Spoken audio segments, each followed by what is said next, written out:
सोना वाला रोशनी भैया बड़ा बड़ा लगे अदला पे गतार है आया ये पदया तुलना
देख लेके आप हम चरवा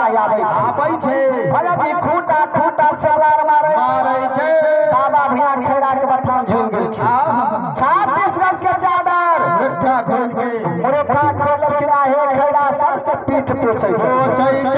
आइगला हो आगे डगराबैया भैया बाबा आगे डगराबै छै पछड़ा है पाछे डगराबै छै जे शिव बाबा के जे शिव खड़ा रहे हां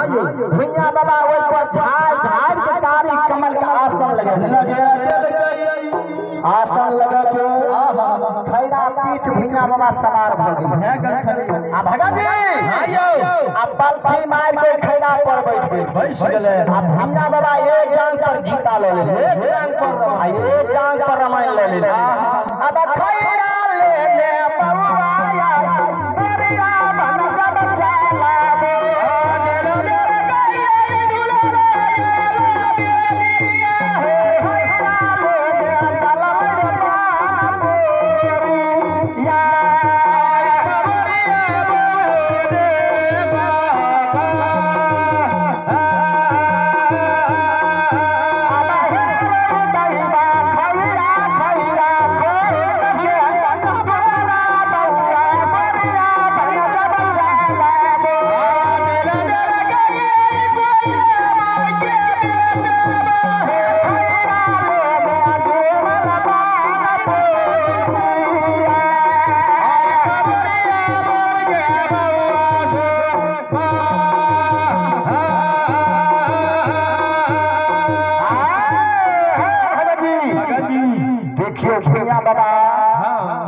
में बोरिया बनाबै छै आबै छै कखनो के भैया बाबा रामायण बांटथि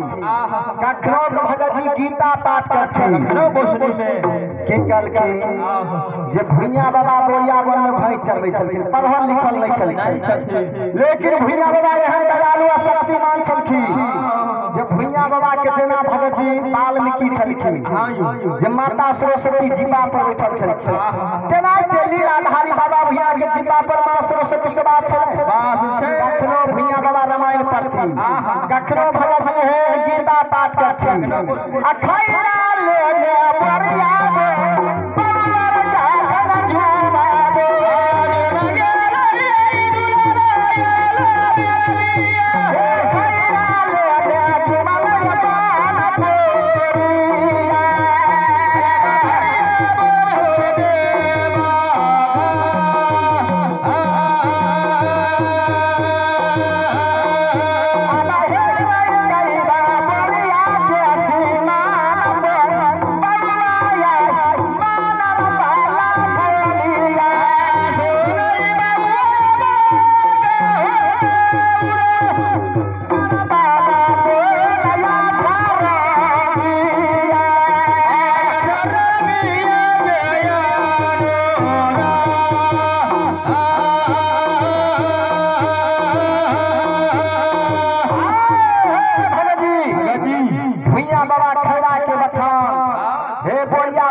मामा बदसी मोरंग रात में है गांव सतौरा में जगरना करे छे साकटी सतौर में तुम जगरना के आ दिन में है मामा बदसी पूजा होले छे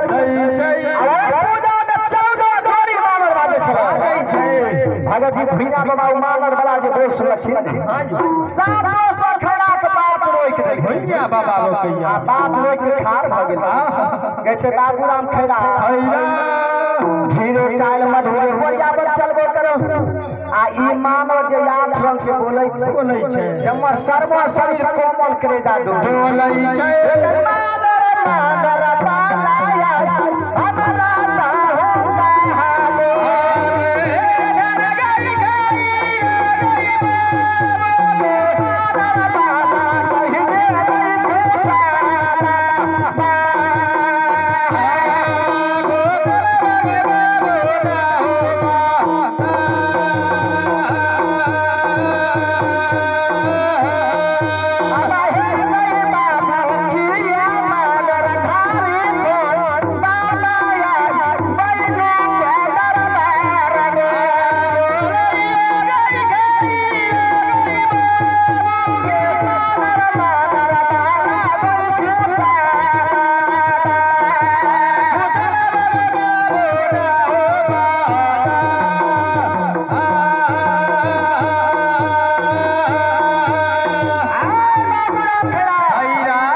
हाले बाबा बैजनाथ धाम में बोलैया